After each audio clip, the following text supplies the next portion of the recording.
सभी ज्योतिष जिज्ञासु एवं सनातन धर्म के अवलंबी जातकों को मेरा सादर प्रणाम। आज के इस शुभ मुहूर्त में हम आपके समक्ष ज्योतिष के आलोक में नवरात्रि पूजन के रहस्य के संबंध में कुछ तथ्य प्रस्तुत करने जा रहे हैं। हमें विश्वास है कि आप उसे स्वीकार करेंगे। देखिए बंधुओं,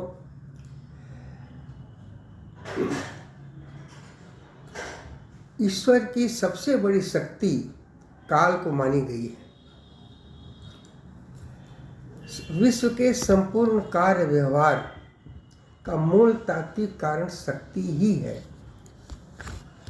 भगवान की इस शक्ति को प्रकृति या महामाया के नाम और रूप से जाना जाता है।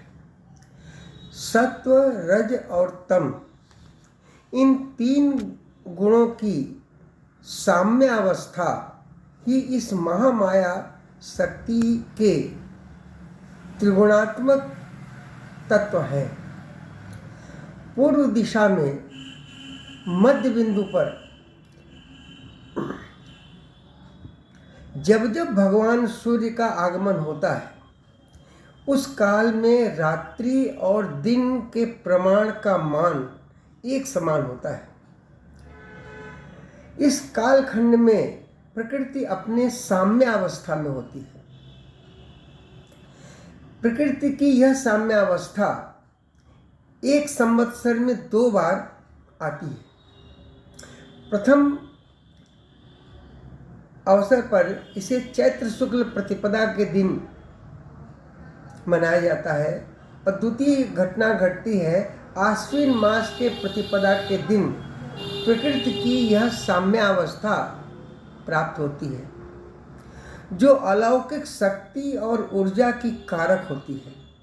अर्थात जब सत्य रूपी दिन का प्रकाश, तमो रूपी रात्रि का अंधकार और मध्य रूपी रजोगुण का कालमान, इन तीनों की जब साम्यावस्था होती है, जिसे पाश्चात्य गति विज्ञान में इक्विलिब्रियम के नाम से जाना जाता है, उस काल में ऊर्जा प्रकृति में घनी रूप में, अपने घनी रूप की अवस्था में उत्पन्न होती है। अतः यही समय शक्ति की आराधना का महत्वपूर्ण काल होता है, जिसमें शक्ति की आराधना 9 दिन करते हैं।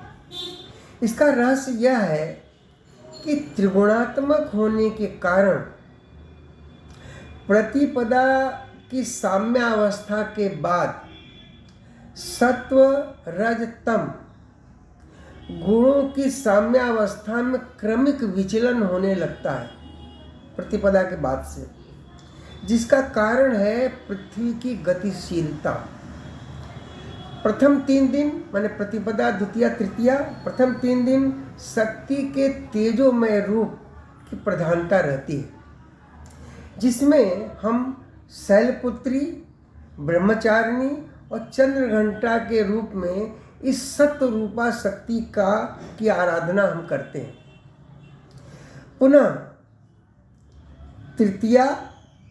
चतुर्थी, पंचमी और षष्ठी तिथि तक प्रकृति के रजोगुण के द्वितीय शक्ति रूप का हम पूजन करते हैं, जिसमें कुष्मांडा, स्कंदमाता तथा कात्यायनी देवी के रूप में हम इस रजोगुण महाशक्ति की आराधना करते हैं।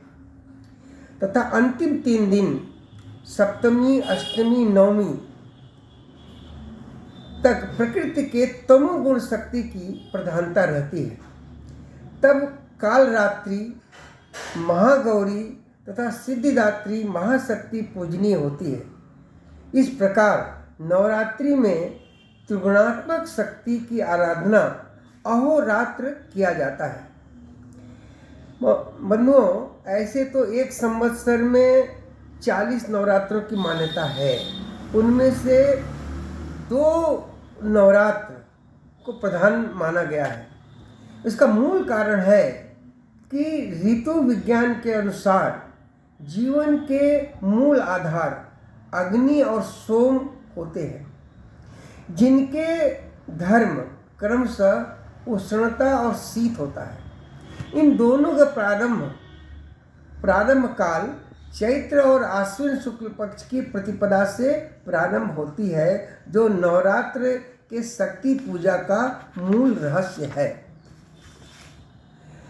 अब हम आते हैं नवरात्रि पूजन में, जो हम जौ का और कलश स्थापन, जौ का बोते हैं और कलश स्थापन करते हैं, उसका क्या महत्व है। नवरात्रि में शक्ति पूजन में जो जौ का बोना होता है, जौ बोया जाता है, कलश स्थापित किया जाता है, उसका रहस्य है कि अन्न रूप में जौ अग्नि का कारक माना गया है। उसमें उस जौ में जब वह जौ प्रस्फुटित होकर के जरई का रूप लेता है, तो शक्ति के प्रकाश रूपी प्राकट्य का वह कारक होता है। इसी प्रकार जल भरे कलश की स्थापना वरुण देवता की आराधना का स्वरूप है। वेदों में वरुण को पास बंधन से छुड़ाने वाला बताया गया है।